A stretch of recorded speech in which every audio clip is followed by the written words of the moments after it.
মহান আল্লাহ পবিত্র কোরআনের সূরাতুল আনকাবুতের 2 ও 3 নম্বর আয়াতে ইরশাদ করেন, মানুষ কি মনে করে যে আমরা ঈমান আনিয়াছি এই কথা বলিলেই তাদেরকে ছেড়ে দেওয়া হবে আর তাদের পরীক্ষা করা হবে না? আর আমি তো তাদের পূর্ববর্তীদেরকেও পরীক্ষা করেছিলাম। আল্লাহ অবশ্যই প্রকাশ করে দিবেন কারা সত্যবাদী এবং তিনি অবশ্যই প্রকাশ করে দিবেন কারা মিথ্যাবাদী।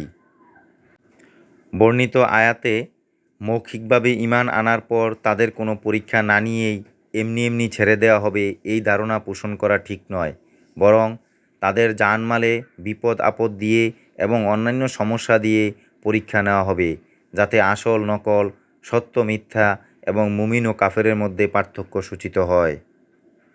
মহান আল্লাহ পবিত্র কোরআনের সূরা আত-তাওবার 16 নম্বর আয়াতে উল্লেখ করেন, তোমরা কি মনে করছো তোমাদেরকে ছেড়ে দেওয়া হবে, অথচ আল্লাহ এখনও তোমাদের মধ্যে কারা জিহাদ করেছে তাদের জেনে নেননি। তোমাদের সাথে যা কিছু হচ্ছে তা কোনো নতুন ব্যাপার নয়। ইতিহাসে হরহামেশা এমনটি হয়ে এসেছে। যে ব্যক্তি ঈমানের দাবি করেছে তাকে অবশ্যই পরীক্ষার অগ্নিকুণ্ডে নিক্ষেপ করে দগ্ধ করা হয়েছে। আর অন্যদেরকেও যখন পরীক্ষা না করে কিছু দেওয়া হয়নি, তখন তোমাদের এমন কি বিশেষত্ব আছে যে কেবলমাত্র মৌখিক দাবির ভিত্তিতেই তোমাদেরকে দেয়া হবে? বস্তুত মানুষকে আল্লাহ তাআলা বিভিন্নভাবে পরীক্ষা করে থাকেন।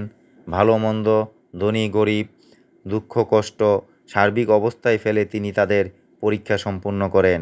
এ সমস্ত অবস্থায় বিশ্বাসে সন্দেহ হলে যদি সে তাড়িয়ে দিয়ে ঈমানের উপর স্থির থাকতে পারে তবেই সে সফল কাম।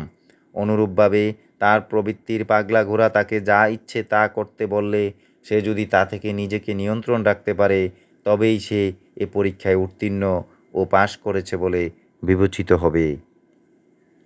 মহান আল্লাহ আমাদেরকে প্রতিনিয়তই বিভিন্ন পরীক্ষায় ফেলে রেখেছেন। আমরা যদি সে সকল পরীক্ষায় উত্তীর্ণ হতে পারি তবেই আমরা আখিরাতে সফলকাম হব ইনশাআল্লাহ। মহান আল্লাহ আপনি আমাদেরকে আপনার থেকে প্রাপ্ত পরীক্ষাগুলো পাশ করে আখিরাতে সফলকাম হওয়ার তৌফিক দান করুন। আমিন।